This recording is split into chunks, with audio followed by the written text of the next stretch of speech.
Tiny. A pin down a like and a pin down a ride. Please subscribe to Gian's Listening Book. Hi everyone, today we're going to read The Magic School Bus Inside the Human Body, which is a very old book that has chapters in it. Let's begin. Chapter 1. Introduction. It all began when Miss Frizzle started our class activity strip about their human body. We knew trouble was about to start because we knew Miss Frizzle was the strangest teacher in the school. A film strip is only the beginning, you know. Yeah, I bet she has books about us too. When's recess?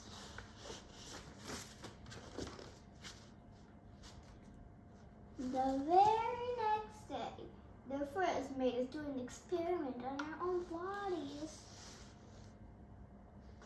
Then she announced that we're going on a class trip to the Science Museum.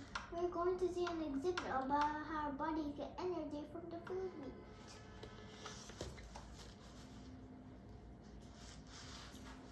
The trip started out like any other trip. We rode to the museum on the old school bus. Along the way, we stopped at a park for lunch. Leftover fish sticks. I'll trade you these terrific fish sticks for that horrible peanut butter and banana sandwich. Forget it. Take a look at our shoes. Please, I'm eating. When it was time to go, everyone got back on the bus. Everyone but Arnold. He was still at the picnic table, daydreaming and eating a bag of cheesy Wheaties. When you eat, your body digests the food, so your cells can use it to make energy.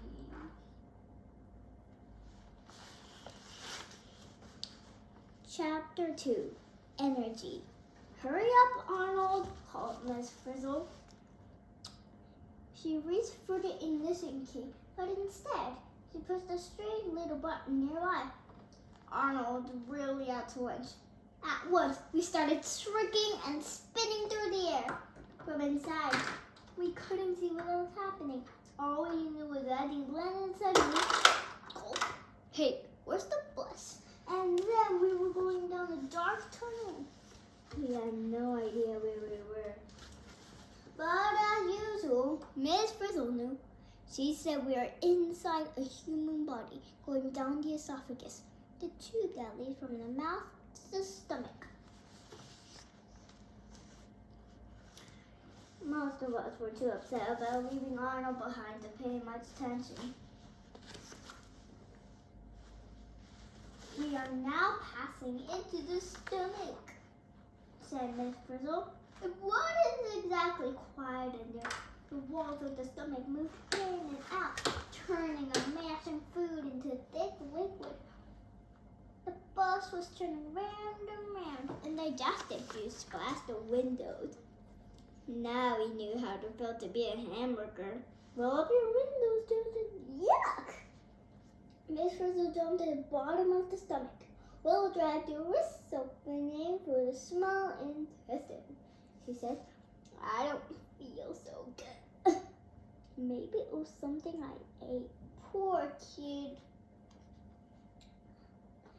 Chapter 3.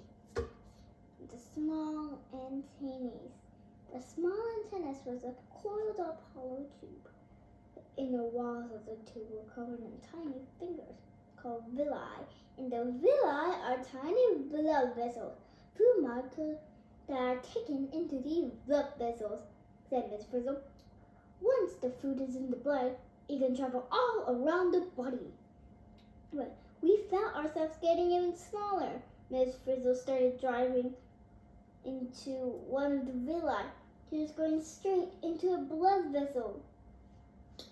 Class, the bus is following the path of the food molecules into the blood. Now we're in the blood, but it did not look red. Blood is not just a red liquid, explained Miss Frizzle. Blood is made of cells floating in a clear fluid. Those cells look like red rubber saucers. Someone called out. Those are red blood cells, Miss Frizzle said. Red blood cells carry oxygen from the lungs and up to all the cells of the body. Here and there, a white blood cell was busy destroying disease germs.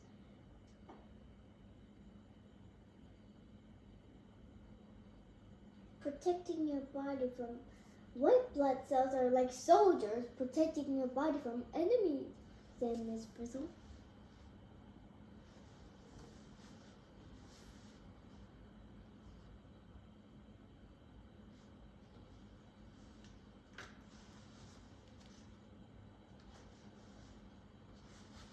Looking back, we saw a white blood cell chasing the bus.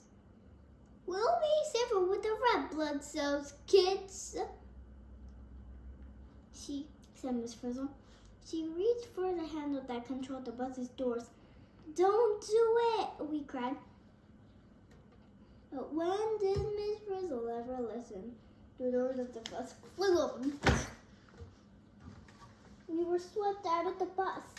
We were into the bloodstream. Everybody, hitch a ride, called the frisk. Each crowd grabbed the red blood cell as it went by. One last inside of the bus was when it was into another blood vessel with a white blood cell right behind it.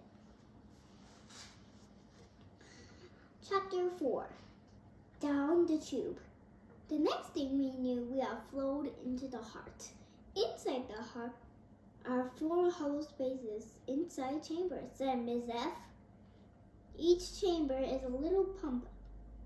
The 2 chambers on the right side for the heart took in used blood from the body and pumped it into the lungs.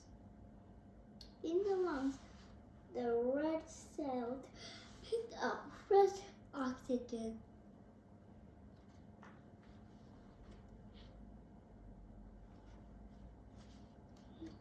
Chapter 5.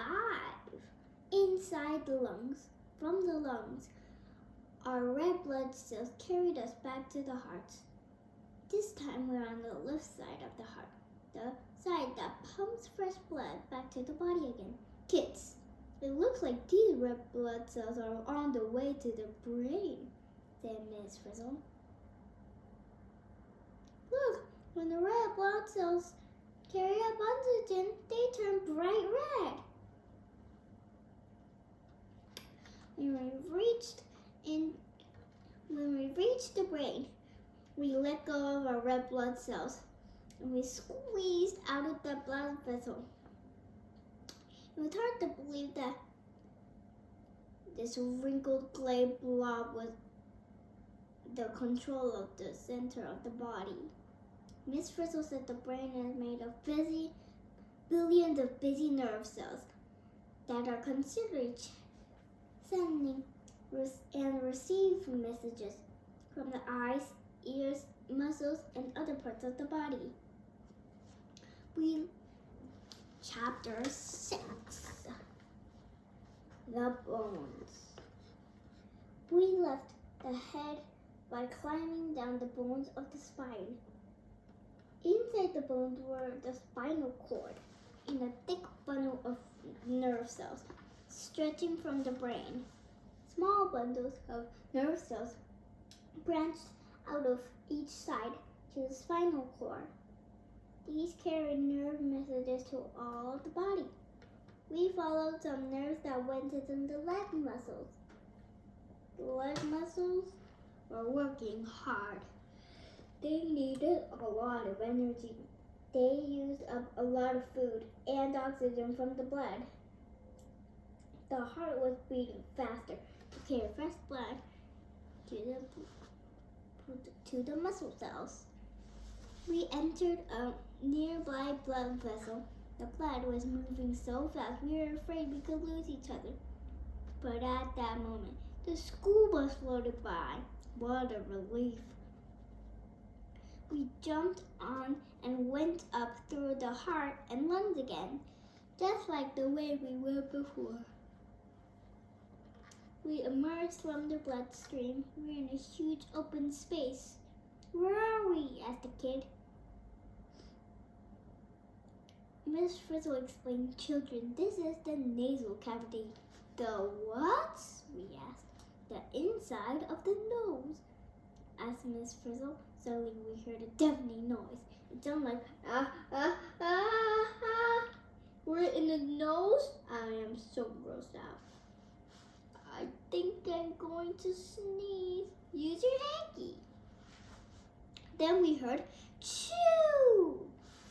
A tremendous blast of air hit the bus full force. We flew forward, spinning round and round. Chew! Good night! We were going so fast we couldn't see anything, but we could tell we were getting bigger. Then, thud! We landed. There we were, back at school. And there was Arnold in the school parking lot blowing his nose. Arnold, we said, the trip was amazing. You should have been there. Where were you? Where were you? Where were you? Back in the classroom, it was business as usual. Miss Frizzle made us draw a chart of the human body from the bulletin board. Chapter 6.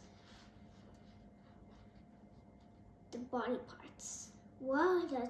At last, everything was quiet in Miss Frizzle's class. Everything, of course, except her dress. She must wear her clothes in outer space. Don't give her any ideas. True or false test. Stop! Take this test. Do not watch TV. Do not get a snack. Do not play a video game. Yet. First, take this test. Class, everyone, please take your seats. We're going to take a quick true or false test. Question number 1. A school bus can enter someone's body and kids can know I'm not sure. True or false? That's right. False. That could not happen in real life.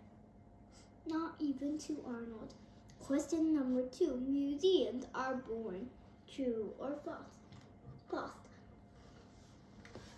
Oh, no. False. Museums are interesting and fun. But they're not as weird and gross as actually going inside a human body. Arnold should not have tried to go back to school by himself. True or false? True! In real life, it wouldn't have been safer if Arnold found a police officer to help. Children cannot breathe or talk when they are surrounded by a liquid. True or false? True. True. If children were really inside a blood vessel, they would drown. It must have been magic. Question number 5. If the children really were as small as cells, we couldn't see them without a microscope. True or false? True. The pictures in this book show the cells and the children are greatly enlarged. Question number 6. White blood cells actually chase and destroy disease germs. True or false? True. Unavailable as it seems, real white blood cells actually behave just like the ones in the book. They even squeeze through the cells of the blood vessel to capture your germs in your organs and tissues. Question number 7. Miss Frizzle really knew where Anna was the whole time. True or false? Probably true. No one is absolutely sure, but most people think Miss Frizzle knows everything. Please do not write in this book. Thank you. If you want to subscribe more, download the JamListeningBook.com. Bye.